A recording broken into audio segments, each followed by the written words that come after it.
महाराष्ट्राचे आराध्य दैवत असणाऱ्या विठ्ठलाच्या मूर्तीवर वज्रलेपासारखी रासायनिक प्रक्रिया करण्यास वारकरी संप्रदायाने विरोध दर्शवला आहे। विठ्ठलाच्या मूर्तीवर पाचव्यांदा वज्रलेप होणार आहे। वारंवार होणारे वज्रलेप मूर्ती संवर्धनासाठी घातक आहेत। त्यामुळे मूर्तीच्या वज्रलेपाबाबत मंदिर समितीने पुनर्विचार करावा।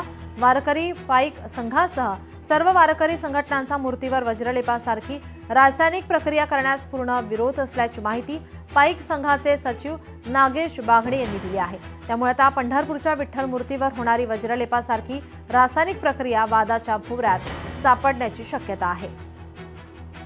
मला बैठकीला बोलवायचं आहे की नाही हे तुम्ही न ठरवता किंवा बैठक का रद्द केली याचं कारण न देता तुम्ही हा निर्णय कसा काय घेऊ शकता की रासायनिक प्रक्रिया देवाला करणार आहोत।